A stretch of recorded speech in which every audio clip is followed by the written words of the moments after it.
নিয়ে যাওয়া লাগবে। বগুড়া অঞ্চলে আরেকটা কালচার আছে, আমি এখন পর্যন্ত এই জন্য বলি এই এলাকার ওয়াজ আমি শিখি নাই। এই এলাকার ওয়াজ ভিন্ন, খানিকক্ষণ গজল, খানিকক্ষণ গরম, খানিকক্ষণ নরম, এরপরে খানিকক্ষণ কৌতুক, খানিকক্ষণ বিনোদন, খানিকক্ষণ আজান। বাড়ির যাওয়ার পরে বলছে একটা বক্তা ছিল ফাইটে ফেলছে। কি করছে? ও জিজ্ঞাসা করছে কি ফাটালো? বলছে তা বলতে পারবো না, কিন্তু ফাটাছে। এই ফাটাফাটি বক্তা আমি না, এই জন্য আমার কথা আপনারা বেশি পছন্দ করেন আমি জানি, কিন্তু আস্তে আস্তে আমাদের শ্রোতা তৈরি হচ্ছে, আছে না ভাই? আমরা এখন বুঝতেছি যে এটা আসলে রঙ্গমঞ্চ নয়, এখান থেকে একটা বার্তা নিয়ে যেতে হবে। এই জন্য আল্লাহর দয়ায় আমাদের শ্রোতা তৈরি হচ্ছে, ঠিক না? ভালো করে খেয়াল করেন। তাহলে একসাথে বলতে হবে, এবার হাত তুলে নিচে থেকে নামান, 5টা অঙ্গ এরকম করে রেডি করেন। আমি জিজ্ঞাসা করব আল্লাহর কাছে ক্ষমা লাভের উপায় কয়টা? হাত তুলে বলবেন 5টা। কয়টা? সব হাত উঠে নেন, আপনার মান একসাথে সবাই তুলে লাগবে। আল্লাহর কাছে ক্ষমা লাভের উপায় কয়টা? আরেকটা চান্স দিলাম, না বলছো কি হলো?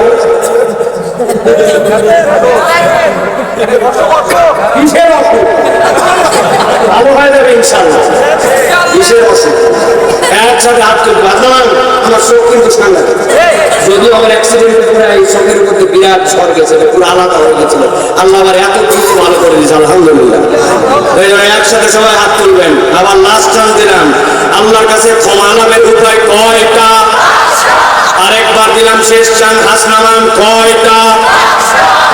এটা বলতেছি কি জন্য ভাই? রাগ করেন, এই ওয়াজটা যেন বাড়ির যায়, এই জন্য এত পরিশ্রম। তাছাড়া এত পরিশ্রম করে ওয়াজ করা লাগে। 1 নম্বরে কবির মনোযোগ খেয়াল করেন। 1 নম্বরে আল্লাহর কাছে ক্ষমা লাভের জন্য আল্লাহ বলছেন, বান্দা তোমার শর্ত নম্বর 1 ঈমান এবং তোমার জন্য নেক কাজ লাগবে। 1 নম্বর ঈমান ও নেক কাজ। বলেন আরেকবার, বলেন আরেকবার, বলেন।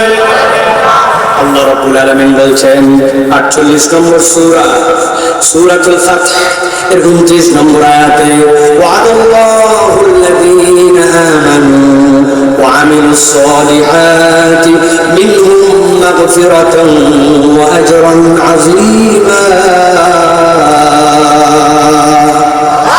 আল্লাহ রাব্বুল বলছেন, আল্লাহ রাব্বুল তোমার সাথে ওয়াদা করতেছেন। কথা রোজান বোঝেন, ভালো করে বোঝেন। আল্লাহ বলছেন ওয়াদাল্লাহু, এই ওয়াদার ফাইল হচ্ছেন আল্লাহ।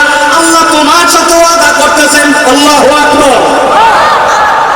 আব্বা বাড়িতে আসার সময় আমার জন্য একটা চিপস আনবে। ঠিক আছে বাবা, ঠিক আছে। কিন্তু বাড়িতে যাওয়ার সময় ওয়াদা করছেন, ভুলে গেছেন। বলছেন বউ এবার খালি বেতন পাই, তোমার জন্য বেনারসি লাল শাড়ি। কিন্তু বেতন পাওয়ার পর এদিক ওদিক খরচ করতে করতে ভুলে গেছেন। বাবা তুই খাইবে খালি ভালো রেজাল্ট কর, তোকে একটা সাইকেল কিনে দিব। কিন্তু আব্বা 8 পাস হয়ে গেল, এখন পর্যন্ত সাইকেল দিল না। বাপ মা এরকম ওয়াদা করে কতগুলা রাখতে পারে, আবার কতগুলা রাখতে পারে না। আমার আপনার জীবনে এরকম হয় কিনা? কিন্তু আল্লাহ বলছেন, বান্দা ইন্নাকা লা তুকলিফুল মিয়াদ, আমার রব কখনো প্রতিশ্রুতির ব্যতিক্রম করেন না। ওই আল্লাহ ওয়াদা করছেন, ওয়াদাল্লাহুল্লাযীনা আমানু, যারা ঈমান এনেছে আমি আল্লাহ তাদের সাথে ওয়াদা করলাম, ওয়া আমিলুস সালিহাত, আর সাথে সাথে নেক কাজ যে করে, মিনহুম মাগফিরাতান ওয়া আজরান আযীমা। আল্লাহ বলছেন আমি রব্বুল আলামিন তার জন্য মাগফিরাত দিব, ওয়া আজরান আযীমা, আর তার জন্য আমি বিশাল বড় প্রতিদান দিব। তাহলে শর্ত একটা হচ্ছে ক্ষমা লাভের জন্য ঈমানটাকে আপনার বিশুদ্ধ করা লাগবে, ঠিক না? অনেক লোক আছে আমল বিশাল বড়, কিন্তু ঈমান ঠিক নাই। ঈমান বেচা কিনা করছে, ওই যে আপনাদের মহাস্থানে ভটভটির মধ্যে যাচ্ছে। আমি টাকায় দায় করে একবার বহুতে ভটভটিতে উঠছিলাম, বগুড়া অঞ্চলে বিশাল অবরোধ, মাহফিলে যাব দেখি কি এক পরিবারের 10-12 জন যাচ্ছে। চাচা এত আনন্দ করে এই অবরোধের মধ্যে কোথায় ছুটলেন? বলছে আমরা মহাস্থানে যাচ্ছি। কি জন্য? বলছে এই যে আমার নাতি ছেলে কথা বলতে পারে না। আমি বললাম ওখানে বড় ডাক্তার আছে নাকি? বলছে না রে বাবা, আমার বেটার বৌমার মাত্র 21 কেজি ক্ষীরের পায়েস, ওই পায়েস দেওয়ার জন্য যাচ্ছি। আমি বললাম এটা দিলে কি হবে? বলছে নাতি কথা বলবে। বললাম সাংঘাতিক ব্যাপার তো, মহস্থানে ক্ষীর দিলে নাতি কথা বলে কি জন্য? তার মানে কি মহস্থানের আউলিয়া কথা বলায়? বলছে ধুরু পাগলা চেহারা, মহস্থানের আউলিয়া কথা বলাবে কেন? উনি বড় আল্লাহর ওলি। আমিও তো স্বীকার করি উনি বড় আল্লাহর ওলি। বলছে উনার কাছে যায় মান্নত দিলে উনি খুশি হয়, উনি খুশি হয়, আল্লাহ খুশি হয়। আল্লাহ দেয় কিন্তু একটু বাবা মহস্থানের মাধ্যম দিয়ে দেয়। আপনার যদি এই ঈমান থাকে, আপনার ঈমান আর আবু জেহেলের ঈমানে পার্থক্য না। ভালো করে বুঝুন, আগে কথাবার্তা বুঝবেন না, ভালো করে বলেন। আবু জেহেলকে জিজ্ঞাসা করছে আম্মাই ইয়ামলিকু সামা ওয়াল আবসার, এই আবু জেহেল তোর চোখ দিছে কে, তোর কান দিছে কে? আল্লাহ দিছে আমাকে।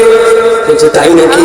তাহলে এবার জিজ্ঞাসা করি তো মাইয়ার যত কুম্বিনের সময় ওরা আসমান জমিন থেকে আবু জেহেল তোর রিজিক দেয় কে? আল্লাহ দেয়।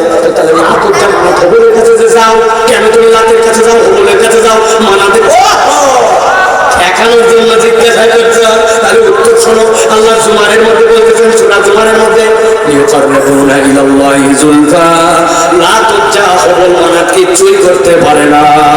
আমরা যাই জন্য লাত আল্লাহর প্রিয়, ওর কাছে দিলেও খুশি হয়, ও খুশি হলে আল্লাহ দেয়। মানাত আল্লাহর প্রিয়, অসুস্থ হলে তার কাছে মান্নত দিলে সে খুশি হয়, সে খুশি হলে আল্লাহ খুশি হয়। আল্লাহ ভালো করে লাতের মাধ্যম দিয়ে, মানাতের মাধ্যম দিয়ে, হবলের মাধ্যম দিয়ে।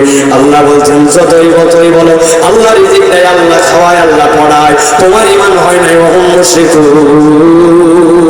এখন আপনি এত বড় দাড়িওয়ালা, পাঞ্জে গানা মুসল্লি, কিন্তু বিপদে পড়লে ঈমান বিক্রি করে আপনি মহস্থানে যান, বিপদে পড়লে আপনি ইন্ডিয়ায় যান, বিপদে পড়লে আপনি শাহজালালে দৌড়াদৌড়ি করেন। আপনার ঈমান আর আবু জেহেলের ঈমানে পার্থক্য নাই। হাসর নাসর কিন্তু একসাথে হতে পারে। ঈমান বুঝেন এটা? এই জন্য আপনাকে বুঝতে হবে আপনার ঈমানের মূল্য কত। এই জন্য মুফাসসিরিনে কেরাম ব্যাখ্যা করেছেন, দুনিয়াতে আল্লাহর কাছে বান্দার আমলের কোনো পরিমাপ হবে না, আমলের ওজন হবে। বলেন কি হবে? কথা বললেন না, কি হবে? পরিমাপ না ওজন। এমনি একটু মিলান, আপনার এলাকায় হাওয়াই মিঠা আছে, চেনেন? কি বলে ভাই, সম্পর্ক না হাওয়াই মিঠা? আল্লাহকে খাইতাম, ঝাঁসেরিয়া করে বিক্রি করতে আসে না? ওদের আবার ঢাকাতে আমার মেয়েরা দেখি আধুনিক নাম বলে, কটন ক্যান্ডি, ইংরেজিতে নাম দিয়েছে ওটা আবার তুলার ক্যান্ডি। আমরা সারা জীবন হাওয়াই মিঠাই করলাম। আপনার একটা ঘর আছে, ওই ঘরটা 20 ফিট বাই। বিরক্ত হচ্ছেন ভাই? ওদের বলে দিয়ে তাড়াতাড়ি শেষ করে ঢাকা যাবো, বাইশে যাবো, তাহলে তাড়াতাড়ি বলে দেবেন ভাই বিরক্ত ছাড়েন, চলে যাবো। এক ঘর ভর্তি হাওয়াই মিঠাই, 20 ফিট বাই 20 ফিট, পুরা ঘরে কোনো জায়গা নেই, হাওয়াই মিঠাই ভরা। একজন বলছে দেখ তো হাওয়াই মিঠাইগুলোর ওজন কিরকম হয়? বলছে আমার 20টা মিনিট সময় দিয়ে দেখ। ওই ভিতরে ঢুকে সবগুলো সরাই পলটায় দাবায়া এক পলিথিনের মধ্যে করছে, ওনাকে দেখে 3.5 কেজি। কথা বলেন ঠিক কিনা? তাহলে পরিমাণ অনেক কিন্তু ওজনে নাই। কিন্তু আল্লাহ বলছেন আমল কম হলেও তোমার ওজনটা যেন ভারী হয়। এই জন্য মুহাদ্দিসিনে কেরাম বলছেন আমলে যদি ওজনে ভারী করতে হয়